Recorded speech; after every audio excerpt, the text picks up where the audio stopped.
Halo Warungers. Halo Warunger, waduh, udah 2 minggu Waduh, nih ya kita nggak ketemu dari bener episode banget pertama. Kak. Udah kangen banget nih ya kita Kak nyapa-nyapa temen-temen OMKKAJ nih. Betul banget. Kira-kira gimana kabarnya teman-teman sekarang ya, Yo? Keadaan sehat dan bahagia selalu. Amin, bener. Meskipun sekarang masih PPKM tahap 4 ya Kak ya. Semoga tetap teman-teman semua di rumah aja dan tetap sehat-sehat terus gitu loh. Oh jelas dong, apalagi kan ini bulan kemerdekaan Yes, ya, jadi teman-teman tetap harus semangat 45. bener banget. Yuk kita Nah sapa dulu Kak, dong nih teman-teman boleh Warung. banget. Yuk kita sapa dulu nih Kak. Nah, aku kasih contoh kali ya Kak. Ya. Takutnya teman-teman semua di rumah pada lupa nih. Oh iya benar Kemarin benar di benar. episode 1 kita gimana nyapa-nyapa teman-teman di rumah nih. Gitu. Setiap aku bilang warungers, teman-teman semua di rumah jawab, "Yuk mampir yuk." Gitu ya. Oke. Oke, Sekarang mulai pokoknya dari harus Aryo dulu ya. semangat. Oke, Sekarang siap. mulai dari Aryo dulu. Aku panggil dulu teman-teman di rumah semua buat ngetes nih semangatnya. Warungers. Yuk mampir yuk. Berapa tuh yuk Waduh, kira-kira yang nonton hari ini? baru 200K nih Kak. Aduh, kurang. 200K. Karena di Kurang. episode 2, temanya itu paling bagus, Kak. Temanya Betul tuh banget. oke banget. Jadi harusnya penontonnya lebih banyak daripada ini. Oh jelas, apalagi OMKKAJ itu kan jumlahnya banyak banget ya. Sekarang coba Benar. gantian aku ya. Aku Oke, yang mau boleh. nyapa para warungers ya. Yes. Warungers. Yuk, mampir yuk. Oke, Gimana udah naik? 1M lebih sini, 1,7 M. Oke, centang Drastis biru ya fix melompatnya ya. langsung. Ya. Keren Benar. OMKKAJ. Nah, Kak, nggak berasa nih ya, kita tuh udah di pertengahan tahun gitu kan ya, udah masuk bulan Agustus di tahun 2021 nih, Kak. Ya. Gitu. Bentar lagi tahun 2021 berarti kan udah mau selesai nih, Kak Dita. Apa nih maksud lo nih? Lu punya resolusi baru untuk tahun depan atau lu lagi pengen nyicil beli kembang api dari sekarang nih ngomongin akhir tahun? Nggak gitu ya, Say. Nggak sih, kalau resolusi dibilang resolusi, iya sih, benar. Tapi nggak cuma resolusi gua nih, Kak. Tapi resolusi orang muda Katolik Keuskupan Agung Jakarta, dan nggak cuma orang muda Katolik, tapi resolusinya umat Keuskupan Agung Jakarta nih, Kak. Wah, Kayak gitu. Karena resolusinya ini berupa arah dasar, atau mungkin kita sering dengarnya adalah Ardas Keuskupan Agung Jakarta, Kak Dita. Oh, berarti Gitu. artinya tahun depan sampai 5 tahun ke depan kita punya Ardas yang baru dong, Yo. Bener banget. Waduh, kayak gitu. MKKJ udah pada tahu belum nih ngomong-ngomong? Nah, untuk itu Kak, sebenarnya kita di episode 2 ini nih, kita bakal kasih tahu ke teman-teman OMKKAJ secara komplit, lugas, dan terpercaya mengenai Ardas tahun 2022 sampai 2026, Kak Dita. Oh, pantesan narasumber kita hari ini nih adalah 2 narasumber yang kompeten banget untuk kupas tuntas tentang Ardas Keuskupan Agung Jakarta 5 tahun ke depan. Bener banget Kak Dita, narasumbernya udah nggak kaleng-kaleng punya nih, udah paling terpercaya. Oke, hari ini kita akan mengundang Romo Antonius Yakin yang merupakan Ketua Komisi Kepemudaan Keuskupan Agung Jakarta dan juga Mas Willem yang merupakan Wakil dari Komisi Kepemudaan Keuskupan Agung Jakarta. Nggak kaleng-kaleng, Kak. Nggak kaleng-kaleng banget, Kak, bener. Untuk itu kita langsung panggil aja kali ya, Kak Dita ya? Kita langsung panggil aja. Selamat datang, Romo Yakin dan Mas Willem. Halo. Halo, Romo. Waduh, Romo. Halo Mas Willem, terima kasih sudah bersedia menjadi narasumber kita untuk episode kedua Bener banget ya, Romo dan Mas Willem. Sama-sama, terima kasih kembali. Kalau tadi di awal kita udah singgung-singgung terus nih, Romo dan Mas Willem tentang Ardas ya. Sebenarnya apa sih Ardas itu? Mungkin Romo atau Mas Willem yang bisa menjawab, silahkan. Ya, Ardas KAJ itu adalah arah dasar pastoral Keuskupan Agung Jakarta yang merupakan cita-cita yang ingin dituju oleh Gereja Katolik di wilayah Jakarta, Tangerang, dan Bekasi. Mengapa? Karena kita ingin terus-menerus bertumbuh dalam kesetiaan kepada Tuhan kita Yesus Kristus dan kepada bangsa kita yang kita cintai, Republik Indonesia. Maka dengan adanya arah dasar itu, kita semua didorong untuk merefleksikan situasi, kondisi, dan tantangan khas kita bersama. Atas dasar refleksi itu, kita merancang perkembangan kita dari tahun ke tahun menuju keadaan yang dicita-citakan. Tentu saja semua gerak bersama ini kita lakukan dalam keyakinan teguh bahwa Roh Kuduslah yang mendorong dan menuntun gereja. Maka, dengan bantuan arah dasar pastoral Kuskupan Agung Jakarta yang baru, ARDAS, kita bisa merancang tahap-tahap perkembangan agar segala pelayanan kita berjalan menuju cita-cita yang dirumuskan dalam arah dasar pastoral itu. Kita memantau, mengorganisasikan, dan mengevaluasi pelaksanaannya. Dengan demikian, arah dasar yang baru diharapkan menjadi inspirasi dasar bagi dinamika seluruh kuskupan menuju keadaan yang dicita-citakan dari tahun ke tahun, hingga saatnya kita merumuskan arah dasar yang baru lagi. Seperti itu. Maka simpelnya, rumusan arah dasar itu senantiasa menunjukkan cita-cita yang dituju, dan terus berusaha untuk berkembang, bertumbuh berdasarkan refleksi, yaitu situasi, kondisi, dan tantangan khas bersama. Dari saya seperti itu. Aduh, merinding Waduh. banget ya Yo. Ternyata Bener. arti dan maknanya dalam banget. Bener banget, dalam banget Kak makna dari ARDAS itu sendiri. Bener. Nah, mungkin kalau boleh tahu nih ya Mas Willem ya, sebenarnya apa sih Mas alasan dari pergantian arah dasar Keuskupan Agung Jakarta di setiap periodenya? Tadi kita udah sempat ngomong bahwa ARDAS yang sekarang nih baru. Nah, emang kenapa? Apa atau alasannya itu apa sih ARDAS Keuskupan Agung Jakartanya Keuskupan Agung Jakarta itu diubah setiap periodenya nih Mas Willem? Oke, thank you Aryo buat pertanyaannya. Tentu saja jawabannya bukan karena iseng-iseng ya, karena iseng terus diganti gitu. Tadi mungkin udah disinggung sedikit oleh Romo Yakin bahwa cita-cita yang selalu ingin diperjuangkan itu dibangun berdasarkan refleksi, lalu berdasarkan situasi, berdasarkan kondisi dan tantangan yang khas. Jadi setiap langkahnya Gereja Keuskupan Agung Jakarta kemudian mencoba melihat pertumbuhan umat seperti apa, situasi masyarakat bagaimana, gerak pastoral seperti apa. Nah, kemudian itu dievaluasi, lalu dilihat bersama-sama, lalu dilihat kembali, kira-kira Gereja Keuskupan Agung Jakarta selama 5 tahun ke depan, semangat apa nih yang mau dicita-citakan, semangat apa yang mau digelorakan. Gitu. Jadi kira-kira berdasarkan situasi, kondisi, dan juga kebutuhan dari umat gitu ya dalam pastoral kita. Jadi ini merupakan cita-cita bersama ya Mas Willem ya, cita-cita bersama. Nah, kalau begitu, kalau ini merupakan cita-cita bukan hanya cita-cita dari Bapak Uskup, bukan hanya cita-cita dari para romo atau suster atau bruder, tapi cita-cita juga dari kita orang muda, umat, dan juga lembaga-lembaga yang ada di Keuskupan Agung Jakarta. Baik. Kalau ini merupakan cita-cita nih, Romo Yakin ya, seperti tadi diutarakan oleh Mas Willem, 5 tahun sebelumnya yang sudah berjalan pun kita juga memiliki ARDAS, atau kita bisa bilang kita sudah memiliki cita-cita itu di 5 tahun sebelumnya. Nah, apakah pergantian ini karena cita-cita yang sebelumnya atau ARDAS yang sebelumnya sudah tidak relevankah dengan ARDAS yang baru ini gitu, sehingga harus ada perubahan? Ya, meskipun sudah ada ARDAS yang baru, bukan berarti ARDAS yang lama sudah berakhir. ARDAS yang lama tetap menjadi bagian dari gerak maju gereja.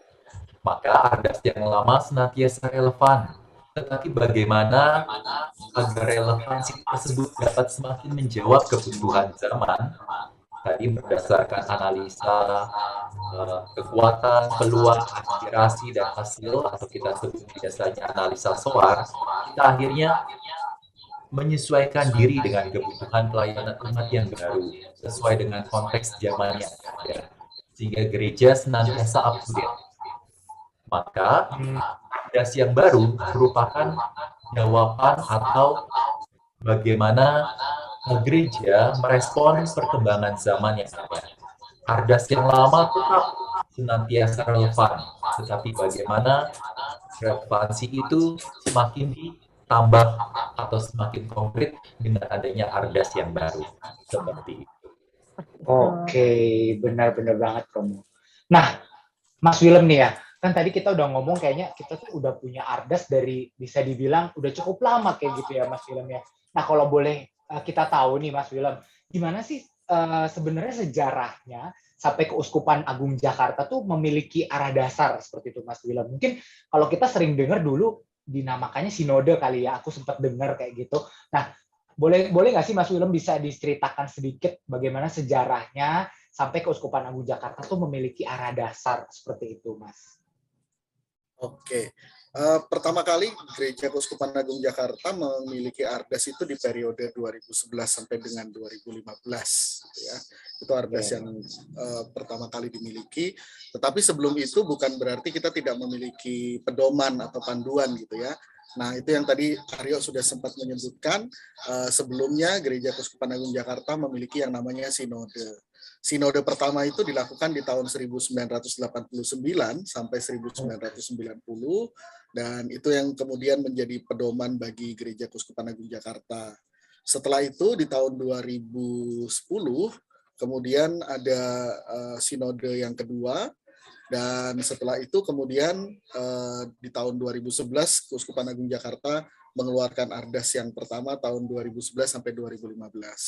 Periodenya kemudian disambung lagi. Kalau teman-teman mungkin masih ingat 5 tahun kemarin kita mengamalkan Pancasila tuh dalam 5 tahun ya, dari 2016 sampai dengan 2020.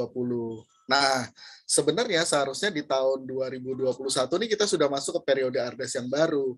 Tetapi siapa yang menyangka ya, ada pandemi COVID dan proses pengembangan Ardas sempat terhenti, sehingga kemudian Keuskupan Agung Jakarta mengambil sikap, kita menggunakannya sebagai tahun refleksi. Jadi ada tahun refleksi nih di tahun 2021. Maka baru berikutnya di tahun 2022 nanti kita akan memiliki Ardas yang berikutnya sampai 2026.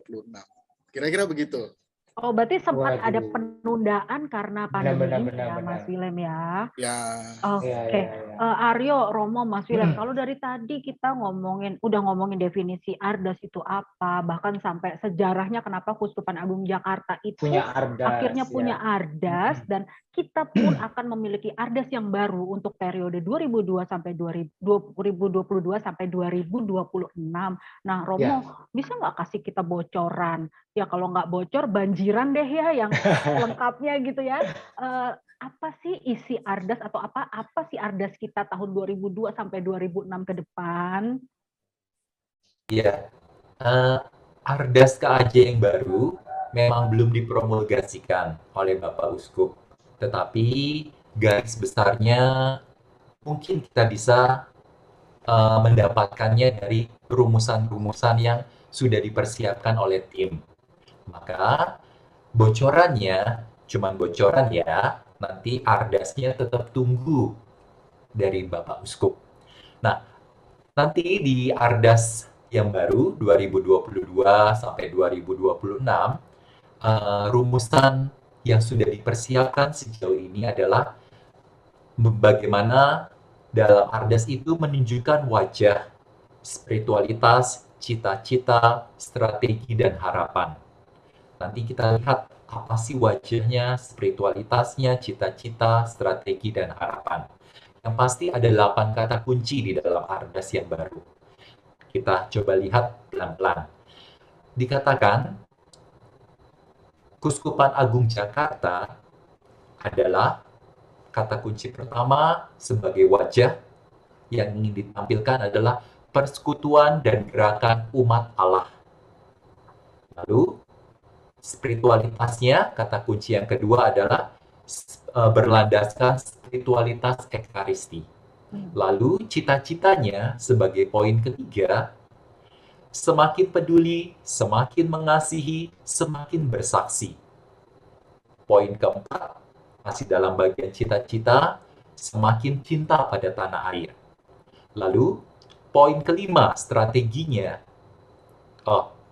poin keempat, strateginya itu adalah melaksanakan nilai-nilai ajaran sosial gereja. Lalu, dalam setiap sendi kehidupan, harapannya diambil dari 1 Korintus ayat bab 15 ayat 58. Karena itu berdirilah teguh, janganlah goyah, dan giatlah selalu dalam pekerjaan Tuhan. Dan harapannya, semoga Bunda Maria dan Santo Yusuf mendoakan kita.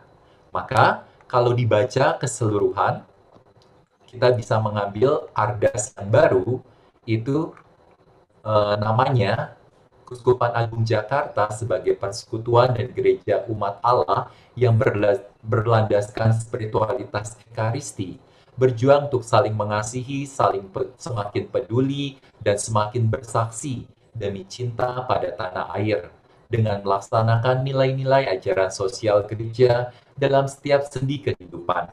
Karena itu berdirilah teguh, janganlah goyah, dan giatlah selalu dalam pekerjaan Tuhan. Bunda Maria dan Santo Yusuf, doakanlah kami.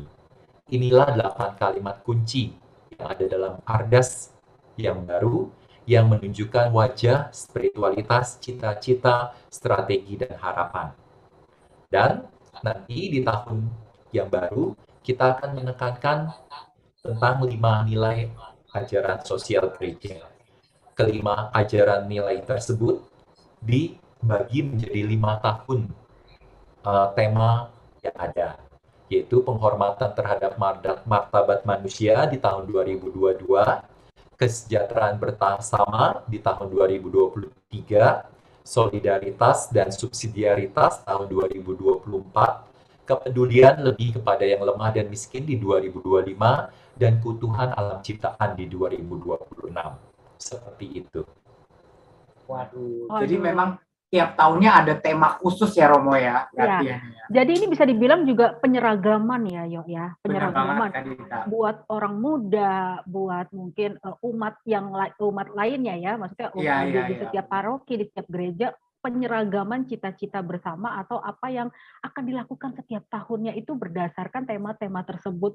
Luar biasa, walaupun luar biasa banget. Semoga teman-teman semua tadi udah sempat nyatet ya Kak Dita ya, tema-tema poin-poin pentingnya nih di setiap tahunnya tuh apa, seperti itu. Jadi bersiap nih setiap tahun, karena tahun depan adalah tentang tahun martabat manusia ya, jadi udah tahu nih kegiatan apa yang akan dibuat yang berhubungan dengan martabat manusia. Benar banget, karena khususnya orang muda Katolik biasanya idenya tuh banyak Kak Dita ya. Wah, jadi harapkan teman-teman di rumah semua, siapa tahu ada di sini teman-teman yang sedang nonton ya, bagian dari pengurus seksi kepemudaan, boleh nih nanti munculkan ide-ide kreatifmu khususnya di tahun 2022, kira-kira mau ngapain, kayak gitu ya Kak. Iya, mumpung dikasih bocoran dari sekarang. Benar banget, mumpung ada bocorannya dari Romo Yakin dan Mas Willem pada hari itu. Ya, betul. Nah, untuk Mas Willem nih Mas, tadi kan kita udah ngomongin mengenai ardasnya nih ya, 2022 sampai 2024. Tapi kita juga pengen tahu sih Mas, bagaimana sih proses penyusunan arah dasar Keuskupan Agung Jakarta yang baru ini di periode 2022 sampai 2026? Mungkin Mas Willem bisa sharing sedikit nih bagaimana proses penyusunannya. Silahkan Mas Willem. Iya, prosesnya relatif panjang ya. Jadi ada proses yang pergumulannya, proses pembuatannya itu melalui beberapa tahap. Yang pertama itu kemudian Gereja Keuskupan Agung Jakarta ada yang namanya temu pastoral ya. Nah, para romo berkumpul, lalu di sana ide-ide disampaikan, lalu kemudian di sana juga ada beberapa survei yang dipertunjukkan, lalu dibahas bersama, digodok bersama, dan hasil dari tepas ini kemudian diperkaya lagi dengan inspirasi dari Romo Kardinal sebagai uskup agung kita, gitu ya. Nah, kedua hal ini kemudian digodok lagi oleh tim perumus Ardas yang baru untuk menjadi sebuah rumusan. Nah, rumusan inilah yang kemudian dibawa kepada Kuria Keuskupan Agung Jakarta untuk dibahas di tanggal 3 Mei 2021 dan kemudian menghasilkan revisi akhir. Nah, revisi akhir ini kemudian dibahas lagi sehingga rumusan Ardasnya bisa disetujui bersama. Nah, dari rumusan Ardas yang disetujui bersama itulah kemudian nanti akan menghasilkan 2 buku. Buku yang pertama, buku merah yang biasa kita tahu tuh berisi tentang gagasan dasar. Ardas ini mau apa sih selama 2022 sampai 2026. Lalu buku yang kedua nanti ada buku biru yang kita tahu berisi tentang implementasi. Misalnya tadi sudah disinggung tentang tahun penghormatan terhadap martabat manusia di tahun depan. Nanti apa sih yang mau dilakukan Gereja Keuskupan Agung Jakarta nih di tahun 2022 dan seterusnya. Nah, rumusan-rumusan ini kemudian nanti akan dipromulgasikan oleh Bapak Uskup sebagai gembala kita di Keuskupan Agung Jakarta, dan tahap berikutnya nanti tentu saja sosialisasi ya, supaya semua umat, semua romo, semua suster, bruder, semua lingkungan, wilayah, kategorial, paroki, komunitas, semua bisa ikut terlibat, ambil bagian dalam menyukseskan Ardas kita yang baru. Mantap nih ya Kak Dita. Berarti memang perumusannya aja tuh nggak main-main, yo. Benar banget. Melibatkan banyak pihak dan juga buah pikiran dan juga pasti buah dari doa ya, yang luar biasa dari banyak pihak. Jadi memang ini tuh bukan sesuatu yang cuma sekedar ya udah deh yang penting 5 tahun lagi tuh mau bikin apa gitu ya. Betul tapi banget. Memang sudah direncanakan dan dirancang dengan baik. Betul ya. Bang, sampai ada bukunya ya Kak ya, supaya umat paroki Keuskupan Agung Jakarta sampai kita juga orang muda juga bisa tahu kayak gitu apa sih yang mau dilakukan di 5 tahun ke depan gitu. Ya betul banget, betul banget. Oke, sekarang aku mau tanya lagi nih sama Romo. Kalau kan dalam Ardas itu kita mengenal ya Romo, ada istilahnya itu kayak rencana strategis, terus ada sasaran strategis, sasaran prioritas, program kerja dan lain sebagainya. Boleh nggak dijelaskan secara singkat Romo, sebenarnya apa sih arti dari itu semua supaya teman-teman warungers nih juga tahu nih kalau misalnya mereka pas baca buku ada strategi istilah-istilah tersebut gitu bisa tahu gitu. Silakan Romo. Terima kasih Dita. Rencana strategis atau kita biasa singkat dengan Renstra itu terdiri dari beberapa poin. Ada indikator, ada target, ada PIC, ada waktu, ada anggaran. Yang pasti bagaimana rencana strategis itu merupakan tahap agar apa yang menjadi sasaran prioritas kita dapat tercapai. Maka kalau dikatakan Renstra atau rencana strategis, nanti rencananya akan dibuat sesuai dengan tema-tema tahunan yang berjalan.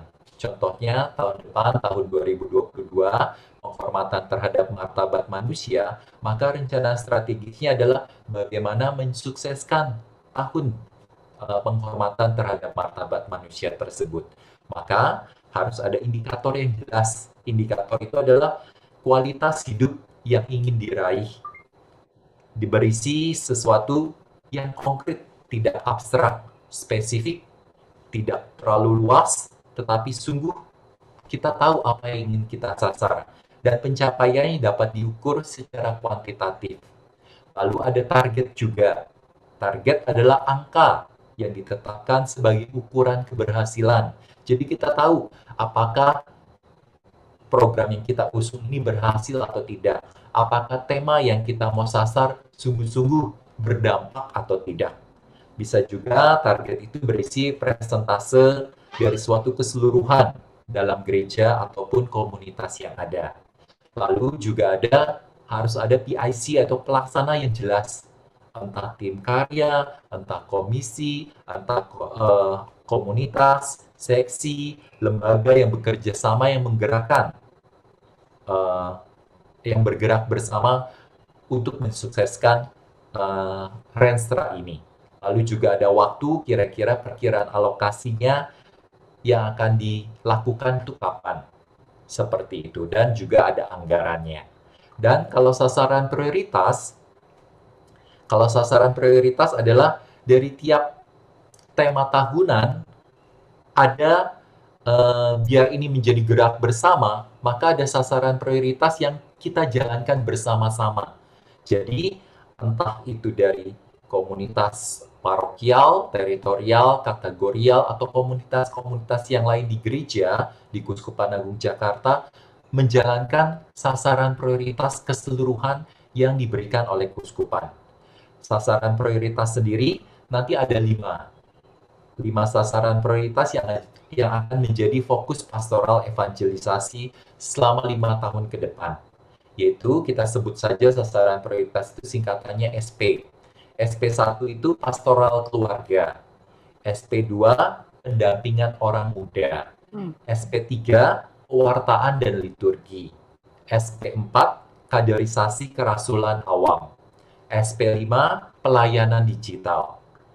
Maka nanti dengan SP dan Transtra yang ada, kita pun dapat melihat apakah tema tentang martabat manusia, penghormatan terhadap manusia, martabat manusia itu sungguh-sungguh memberikan dampak yang luas dan menghasilkan daya ubah dalam dalam perjalanan Keuskupan Agung Jakarta, khususnya pada diri umat yang ada, seperti itu. Oke, mantep banget ya Kak Dita. Tadi kalau aku dengar dari penjelasan Romo nih, bahwa semuanya itu terukur ya Kak Dita ya. Terukur. Benar. Bahkan OMK sendiri tuh menjadi sasaran prioritas kedua loh. Benar banget. Waduh, istimewa sekali. OMK dan juga di dunia digital ya Kak. Itu karena memang di saat ini itu memang bisa dibilang penting banget dunia digitalisasi, apalagi di saat pandemi kayak gini ya. Ternyata keuskupan pun juga memprioritaskan nih teman-teman OMK dan juga di dunia digital seperti ini. Betul. Jadi ternyata memang tadi cukup rumit ya Yo ya kalau mau di ini. Kamu udah catat belum tadi? Aku udah catat sih, udah catat. Nanti aku pinjam catatan kamu ya. Siap, boleh. Semuanya dicatat dan semuanya pasti diukur kayak gitu kan. Jadi, betul banget. Jadi nggak main-main Ardas itu ya. Iya, karena kita harapannya apa yang sudah disusun sama Keuskupan Agung Jakarta ini benar-benar impact dan bisa membantu tumbuh kembangnya iman di Keuskupan Agung Jakarta, seluruh umatnya gitu Kak Dita. Betul banget. Iya. Nah, Kak Dita, ini ternyata ada banyak juga nih teman-teman warungers yang kayak cukup tertarik dengan pembahasan kali ini, episode kali ini nih, Kak Dita. Nah, aku mau coba bacain pertanyaan dari teman-teman warungers. Nah, mungkin nanti Mas Willem bisa bantu jawab ya, Mas ya. Nah, sebenarnya penting nggak sih teman-teman orang muda Katolik Keuskupan Agung Jakarta ini tahu dan mengerti mengenai arah dasar Keuskupan Agung Jakarta yang akan dikeluarkan tahun ini, seperti itu Mas Willem? Penting nggak menurut Mas Willem dan juga Romo Yakin nih teman-teman yang tanya gitu. Nah ini pertanyaan yang ditunggu-tunggu nih, pertanyaan yang penting sebenarnya ya. Oh iya, terima kasih buat sih? Buat teman-teman yang sudah bertanya, terima kasih, ini pertanyaannya keren banget. Jadi setidaknya ada 3 hal kenapa orang muda Katolik Keuskupan Agung Jakarta itu perlu tahu tentang Ardas kita yang baru ya. Yang pertama karena kalau kita lihat dari data statistik Keuskupan Agung Jakarta, 1 dari 3 umat Keuskupan Agung Jakarta yang jumlahnya sekitar 500 ribuan itu adalah orang muda. Jadi bayangkan kalau kita lagi berdiri nih jajaran ada 3 orang, 1-nya itu pasti orang muda. Jadi signifikan sekali jumlah orang muda di Keuskupan Agung Jakarta. Nah, hal ini sebenarnya berkaitan dengan aspek kedua, kenapa perlu untuk tahu, karena kita yakin hal baik itu biasanya menyebar ya. Nah, bayangkan ketika orang muda yang 35% lebih itu bergerak bersama, baik yang di paroki maupun di kategorial gitu ya, baik teman-teman yang mungkin ada di kampus atau mungkin yang masih kuliah, yang udah kerja, bergerak bersama, mengamalkan apa yang disebut tadi dengan Romo Yakin nilai-nilai ajaran sosial gereja gitu ya. Ini pasti akan menjadi sebuah gerakan yang masif banget nih. Bahkan teman-teman orang muda yang 35% lebih tadi bisa menginspirasi umat yang lain dan bahkan lebih baik lagi bisa menginspirasi masyarakat di wilayah Jakarta, Tangerang, dan Bekasi. Nah, yang terakhir hal yang penting juga diketahui kenapa orang muda perlu tahu, karena tadi dari kelima bidang sasaran prioritas, itu bukan hanya 2 atau 3 yang relevan dengan orang muda, tetapi kelima-limanya itu relevan dengan orang muda. Misalnya, kita bicara tentang pastoral keluarga. Tidak mungkin tidak melibatkan orang muda, karena orang muda bagian dari keluarga. Kita bicara tentang pendampingan orang muda, udah jelas. Ini berarti bicara tentang orang muda. Kita bicara tentang liturgi dan pewartaan. Tentu saja orang muda adalah subjek dan bagian dari liturgi dan pewartaan itu sendiri, ya kan? Nah, kemudian bicara tentang kaderisasi dan kerasulan awam. Siapa yang mau menjadi kader masa depan? Tentu saja lagi-lagi orang muda. Siapa yang mau jadi rasul awam Keuskupan Agung Jakarta? Lagi-lagi orang muda. Dan terakhir, bicara tentang pelayanan digital, tentu saja orang muda yang adalah digital native ya, kita tahu ya. Orang muda sangat mudah beradaptasi dan mengikuti pertumbuhan zaman di dunia digital. Jadi 3 hal itulah yang sebetulnya menjadi hal yang penting sekali kenapa orang muda perlu untuk tahu. Begitu, Aryo.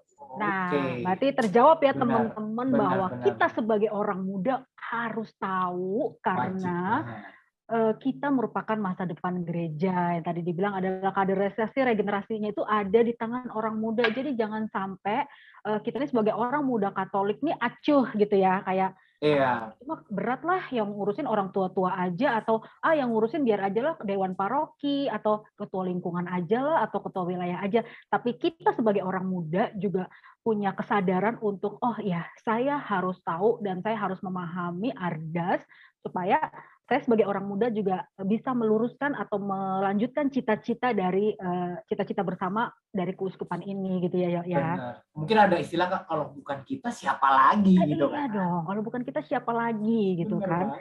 Betul banget. Nah, kalau tadi Romo dan Mas Willem kan menjelaskan tentang sasaran prioritas orang muda itu ada di sasaran prioritas kedua ya Romo dan Mas Willem ya. Nah, ini juga ada pertanyaan nih dari teman-teman Warungers bahwa boleh nggak sih di-share ke teman-teman Warungers tentang sasaran prioritas yang Komisi Kepemudaan usung untuk OMK paroki, pastoral mahasiswa, dan mungkin untuk teman-teman kategorial. Ya, Silakan terima Romo. kasih.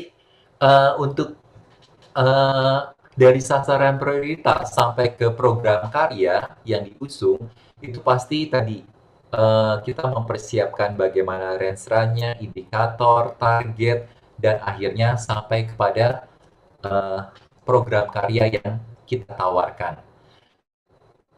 Kita melihat bahwa orang muda, jiwa orang muda itu bukan hanya sekedar perlu dibina dalam pembinaan iman secara internal, tetapi juga orang muda yang namanya orang muda itu senantiasa memiliki jiwa yang ekspresif, mau menunjukkan eksistensinya. Maka dari situ kita akhirnya mencoba merangkai indikator dan target yang ada. Dari indikator dan target yang kita persiapkan, akhirnya tercetuslah 2 program karya yang coba ditawarkan kepada kita semua anak-anak muda. Program karya yang pertama itu lebih sifatnya lebih kepada pembinaan iman ke dalam, itu kita namakan Campus Fidei. Campus Fidei itu merupakan pembinaan iman untuk orang muda Keuskupan Agung Jakarta sebagai youth formation, di mana mereka dibekali hal-hal yang dibutuhkan agar dapat semakin berakar, bertumbuh, dan berbuah bersama dengan Kristus. Maka targetnya adalah kita akan menjaring 10 OMK KAJ di paroki-paroki yang akan dibina secara intensif selama 3 tahun ke depan. Plus ditambah 2 OMK KAJ yang akan direkrut juga sebagai leader atau sebagai pendamping untuk mendampingi orang muda di paroki masing-masing. Sehingga totalnya ada 12 orang, 10 yang akan dibina secara biasa, dan 2 yang dibina sebagai pendamping OMK. Nanti pendampingannya ini dijalankan selama 3 tahun terus-menerus. Sehingga akhirnya melalui pendampingan yang terus-menerus ini, kita pun semakin terisi dan semakin mampu menjadi kader-kader bagi paroki kita, bagi gereja kita. Dan nanti materi-materi yang akan disiapkan, kita bekerja sama dengan ada Domus Cordis, ada Sekolah Pewartaan Remaja, ada juga dari Romo-romo dari Kuskupan Agung Jakarta, ada Romo Baur, ada Romo Tino nanti akan diikut sertakan dari Komisi Keluarga, dan juga ada Suster Ariati, serta Romo Fikjen pun, Romo Samuel Pangestu, bersedia untuk memberikan retret pelepasan pada sesi tersebut. Sehingga akhirnya memang ini merupakan gerak bersama bagaimana Kuskupan sungguh-sungguh memperhatikan pembinaan iman internal dari orang mudanya. Itu yang pertama, Kampus Wide. Kampus kedua, program kedua, karena kita sadar bahwa anak muda pun juga perlu mengekspresikan diri, maka program kedua yang kita usung adalah kampanye martabat manusia. Kampanye martabat manusia ini artinya bagaimana akhirnya orang muda diajak untuk mengekspresikan dirinya dalam penghayatan terhadap penghormatan martabat manusia. Nanti akan diminta 1.000 konten pewartaan digital berkaitan dengan ajaran sosial gereja, khususnya terkait dengan penghargaan terhadap martabat manusia ini dari seluruh paroki dan kategorial atau pastoral mahasiswa yang ada. 1.000 konten kalau dilihat kayaknya banyak banget, tetapi 1.000 konten ini kan dibagi dalam 1 tahun. Dari 1 tahun itu dibagi nanti tiap bulan kita akan mengupload konten-konten tersebut dalam Instagram pada saat Sabtu ketiga. Sehingga akhirnya pada saat Sabtu ketiga itu menjadi trending topik di Instagram. Sehingga akhirnya memiliki daya ubah yang luar biasa. Paling tidak nanti bisa mempengaruhi bukan hanya orang muda Katolik diharapkan, tetapi juga orang muda yang lain yang melihat bagaimana anak muda Katolik sungguh-sungguh mencoba menghargai martabat manusia. Apa saja yang bisa dilakukan? Misalkan dengan membantu memberikan sembako kepada orang-orang lain, terus membuat lagu-lagu atau puisi yang bertemakan tentang penghargaan martabat manusia, penghargaan terhadap diri sendiri maupun terhadap orang-orang sekitar. Sehingga dengan didokumentasikan, nanti hasil dokumentasi itu akan diupload menjadi sarana pewartaan. Sehingga akhirnya semakin banyak orang yang sadar bahwa anak muda pun adalah digital netizen atau digital native, orang-orang yang bisa masuk dalam dunia media sosial dan dapat memberikan warna positif di dalamnya. Maka kelanjutannya adalah kita mengharapkan adanya 50 orang muda yang terlibat dalam karya karitatif atau pemberdayaan paroki setiap tahunnya. 50 orang muda ini adalah 50 orang yang baru, yang senantiasa baru. Setiap bulan tadinya sekitar 4 atau 5 orang yang baru yang kita tampilkan, kita dokumentasikan, dan menjadi sarana pewartaan bahwa orang muda kita pun bergerak bersama-sama. Dan bukan hanya sekedar melakukan kegiatan sosial, kemanusiaan, penghargaan terhadap martabat manusia, bukan saja pewartaan, mendokumentasikan dan menguploadnya, tetapi kita juga meminta mereka untuk merefleksikan apa yang mereka lakukan. Sehingga akhirnya ada pemberdayaan kognitif dari sisi intelektual, ada pemberdayaan afektif dari sisi perasaan, cita rasa dari refleksi, dan juga ada konatif, artinya buah-buah itu sungguh-sungguh terlaksana dalam kegiatan kemanusiaan yang konkret. Maka strategik objektifnya dalam SP2 ini adalah orang-orang muda Katolik Kuskupan Agung Jakarta belajar menghidupi penghargaan martabat manusia melalui proses pembinaan iman dalam komunitas, refleksi, dan kesaksian hidup serta pewartaan digital yang inspiratif. Seperti itu, Dita. Aduh, Romo. Menarik banget ya, Kak Dita ya. Tadi bilang nih, tahun depan itu adalah tahun yang sibuk banget. Ya. Bener banget. Untuk orang muda.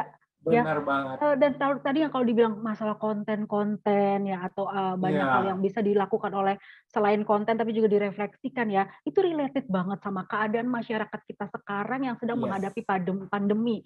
Tapi kita berharap Benar mungkin banget, tahun depan keadaan menjadi lebih baik ya.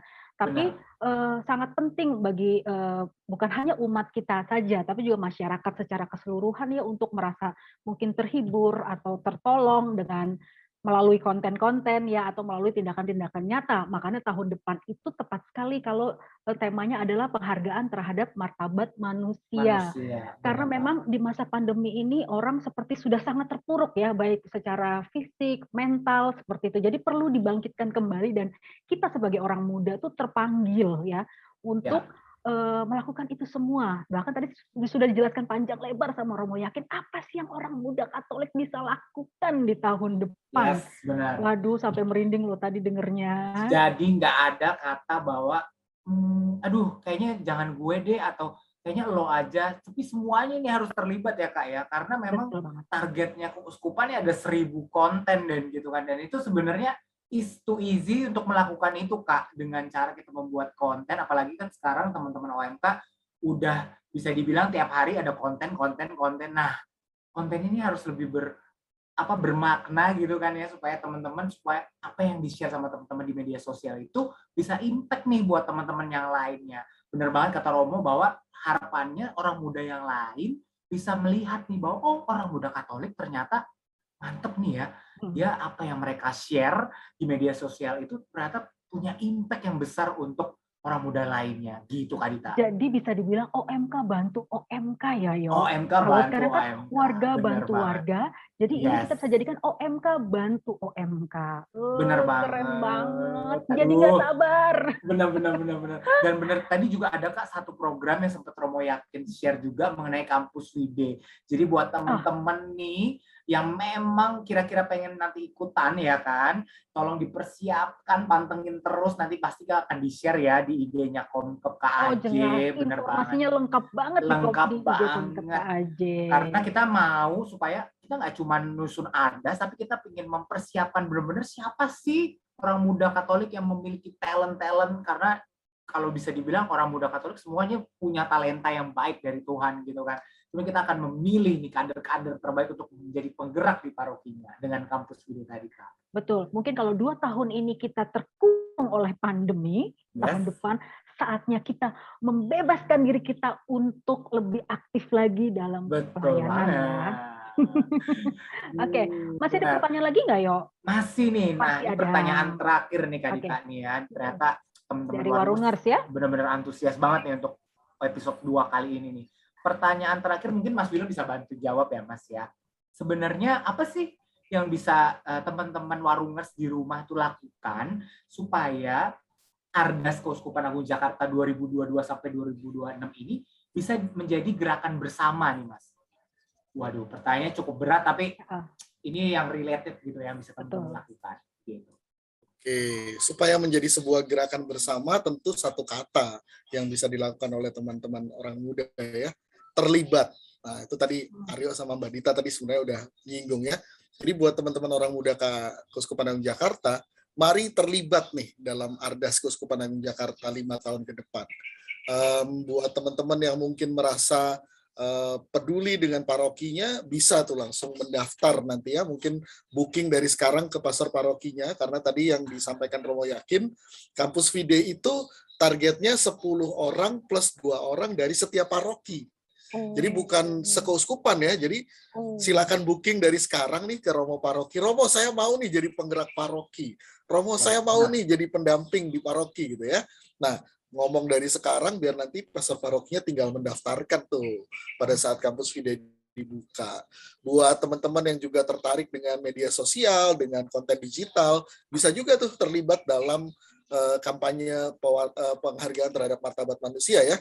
Kita guncangkan media sosial Indonesia gitu ya, untuk mengkampanyekan kepedulian kita terhadap martabat manusia gitu. Kita wartakan bahwa orang muda itu mengasihi satu sama lain dan orang muda itu mengasihi dirinya sendiri gitu ya.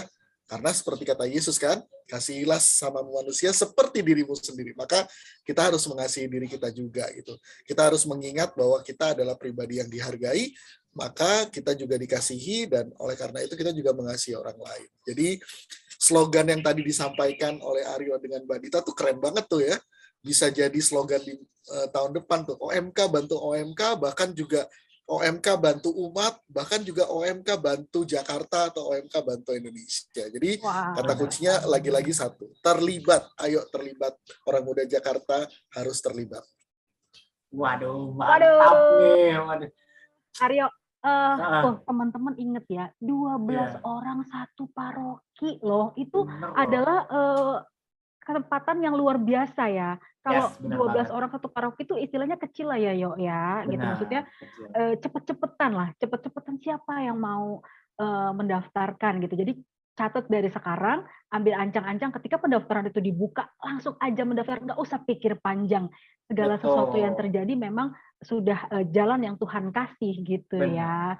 Iya, ingat, benar. karena kita harus terlibat, kata Mas Willem, dan OMK bantu OMK, gitu kan Kak ya. Tapi keren tuh tadi kalau OMK bantu Jakarta, OMK bantu Indonesia. Waduh. Betul. Karena kalau bukan OMK, siapa lagi? Benar, siapa lagi? Ya, makanya kita mungkin sudah cukup terpuruk dengan 2 tahun pandemi ini. Semoga tahun depan tuh kita benar-benar aku udah nggak mau di stay at home lagi. Ya mungkin kalau masih tetap harus stay at home, minimal aku udah nggak mau berdiam diri lagi, tapi aku mau berbuat sesuatu dengan apa yang ada di sekitarku gitu. Misalnya melalui digital gitu, atau melakukan pewartaan digital, ataupun lakukan hal-hal melalui media sosial gitu, seperti itu. Jadi sudah bukan saatnya berdiam diri lagi, kita harus bangkit sama-sama ya. Benar Kak Dita. Nah ini Kak Dita, ini sebenarnya final pamungkas pertanyaan satu lagi nih Kak.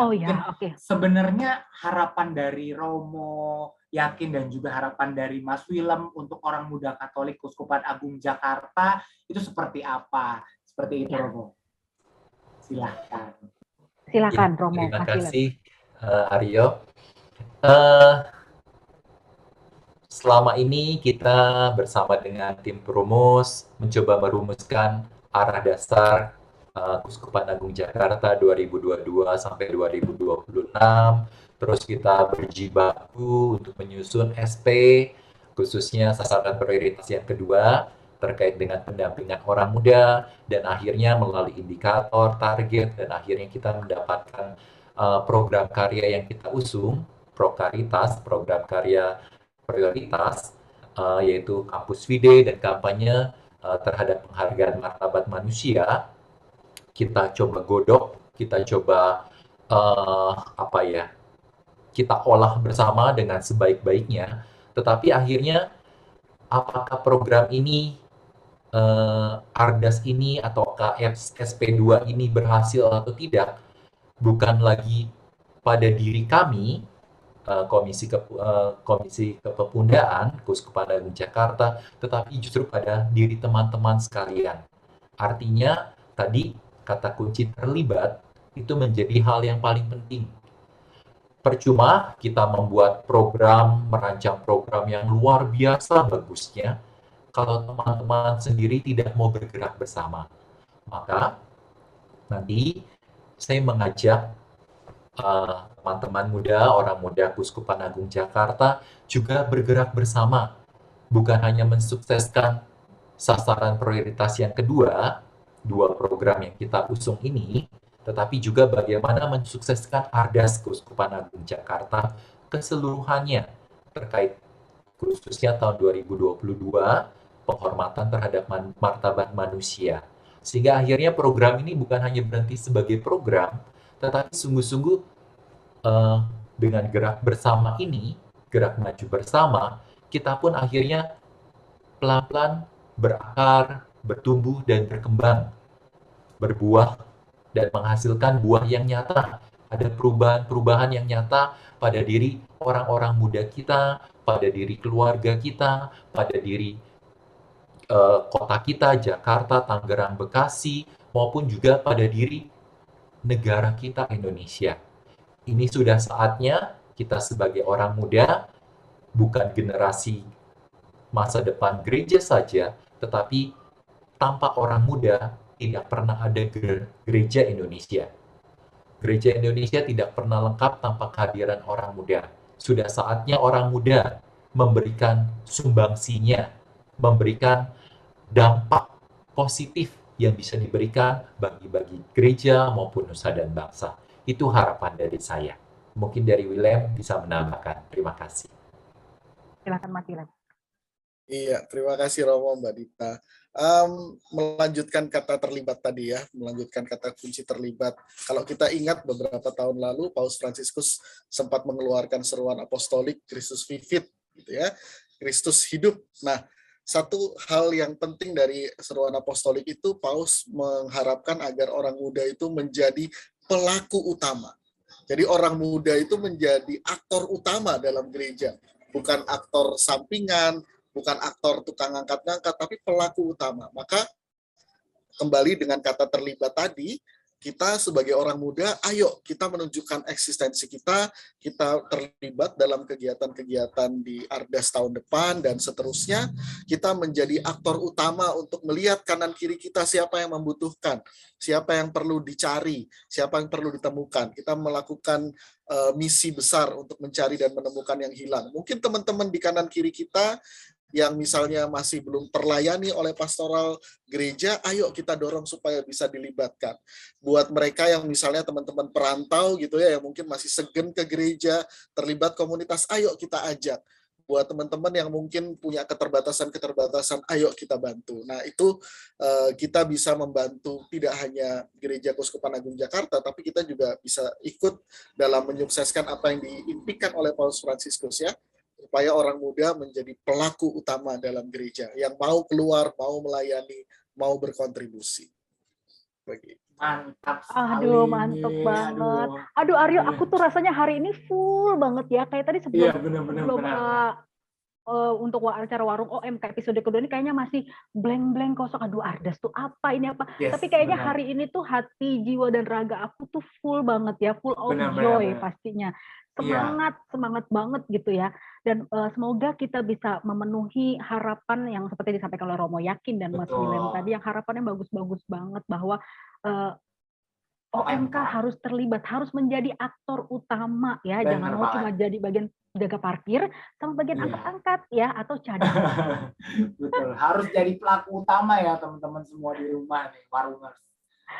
Oke, kalau gitu kita mau terima kasih banyak untuk narasumber kita hari ini. Betul banget, karena nggak terasa udah 1 jam ya Kak Dita ya. Betul banget, kalau masih banyak banget yang pengen kita obrolin. Betul banget. Nah, teman-teman mungkin nggak usah khawatir, nanti kalau masih ada pertanyaan-pertanyaan seperti biasa bisa langsung aja DM Komkep KAJ di IG-nya Komkep KAJ. Nanti kita akan bantu jawab buat teman-teman yang masih bingung atau gimana mengenai Ardas 2022-2026, kita pasti akan bantu. Seperti itu ya Kak Dita. Oke, baik. Terima kasih Romo William atas kesediaan waktunya jadi narasumber Warung OMK episode kedua ini. Semoga Romo dan Mas William selalu dalam keadaan sehat dan sukses selalu. Terima kasih Romo, Mas William. Terima kasih Romo Yakin, Mas William. Lega ya yo rasanya ya. Semoga ini juga menjadi kekuatan dan juga menjadi jawaban untuk teman-teman OMK KAJ yang mungkin selama ini galau-galau gitu ya. Kayak aduh nggak tahu ini pengen ngapain masa pandemi begini. Kayak nggak guna banget deh hidup gue gitu ya. Ternyata bisa kita bisa bermanfaat. Benar gitu banget. Ya. Dan harapan karena dengan adanya warung OMK ini Kak, jadi teman-teman OMK KAJ itu lebih paham mengenai Ardas ya. Mungkin sebelumnya yang tahun-tahun sebelumnya mereka pada bingung. Nah, makanya kemarin kita tim Warungers nih ya, tim panitia Warungers nih coba buat gitu kan satu episode khusus mengenai Ardas gitu kan, supaya teman-teman tuh lebih paham mengenai Ardas di 2022 sampai 2026 gitu Kak Dita. Ya, betul banget. Oke, baik. Yo, untuk episode pertama yang kemarin, kita tuh mendapatkan respon yang cukup baik dari teman-teman Warungers ya. Banyak juga teman-teman Warungers yang memberikan feedback ke kita gitu. Nah, untuk episode yang kedua ini, kita juga mengharapkan teman-teman Warungers memberikan feedback ke kita melalui evaluasi. Benar banget. Melalui evaluasi yang akan kita berikan kepada teman-teman, dan mohon untuk di-scan barcode-nya ya, yang udah akan ada keluar di layar nih. Ya, ada di layar ya. Bisa scan barcode-nya, kita butuh evaluasi dari teman-teman karena supaya kita ke depannya lebih baik lagi ya Kak Dita. Oh, tentu saja karena memang warung OMK ini kita sediakan untuk teman-teman memang memberikan informasi yang akurat, tajam dan terpercaya silet ya untuk warung OMK. Jadi acara ini memang dari kita dan untuk kita. Untuk kita. Oke. Benar banget. Oh iya, satu lagi aku mau ngingetin minggu Yes. depan ya mungkin di channel OMK KAJ ini akan ada sesi dari Hope Fest ya yang berjudul benar. pada tanggal 28 Agustus ya. Ini dia nih. Jam 16 berjudul Keluarga rasa teman, rasa keluarga. Duh, penasaran banget nggak sih itu judulnya kayak gitu. Keluarga rasa teman rasa keluarga. Asal jangan teman tapi mesra ya. So teman-teman jadi harus pantengin terus YouTube-nya OMK KAJ yang belum nyalain loncengnya bisa dinyalain supaya nggak ketinggalan nih konten-kontennya yang ada di OMK KAJ baik dari Hope Fest maupun dari warung OMK. Betul. Nah, untuk acara teman rasa keluarga rasa teman ya, Yo, ini akan juga membahas tentang kesehatan mental ya. Lagi-lagi isu yang menarik tentang kesehatan mental yang akan dibawakan oleh seorang psikolog ya. Seorang psikolog dan juga didampingi oleh Romo Alexander Erwin MSM SF ya. Jadi teman-teman jangan lupa pantengin YouTube-nya OMK KAJ. Nah, sama satu lagi nih Kak Dita, buat teman-teman OMK KAJ warungers, para warungers di rumah yang mungkin punya ide-ide yang sangat kreatif untuk kita tayangkan di episode-episode selanjutnya, topik-topik pembicaraannya kira-kira apa sih yang lagi hits, kira-kira apa sih yang lagi teman-teman butuhkan, boleh monggo loh di chat aja langsung DM ke IG-nya Komkop KAJ atau enggak ke WA adminnya Komkop KAJ, nanti kita bisa bantu nih merealisasikan ide-ide dari teman-teman di rumah ya Kak Dita ya. Ya, betul banget. Termasuk juga untuk teman-teman yang mungkin punya usaha kecil ya atau warung kopi atau apa saja, teman-teman boleh loh seperti background kita di belakang ini ya. Kelihatan ya? Yes. Ya, ini teman-teman apabila ingin mempromosikan tempat usahanya, boleh di-share ke kita, nanti akan kita jadikan background di warung OMK karena OMK bantu OMK. OMK, iya. Oke, udah sore nih, waktunya kita pulang. Nanti dicariin mamah ya. Semoga hari ini semua teman-teman bisa dapat insight-insight yang menarik, insight-insight yang benar-benar bisa menggerakkan hati teman-teman untuk bisa terlibat penuh di Uskupan Agung Jakarta. Banget. Dan sampai ketemu lagi di episode ketiga yang juga dengan tema yang tidak kalah menarik ya teman-teman. Kita berharap teman-teman selalu dalam keadaan sehat dan penuh semangat. Kita bertemu lagi untuk episode selanjutnya. Saya Aryo. Saya Dita. Sampai jumpa warungers. Yuk pulang yuk. Bye-bye.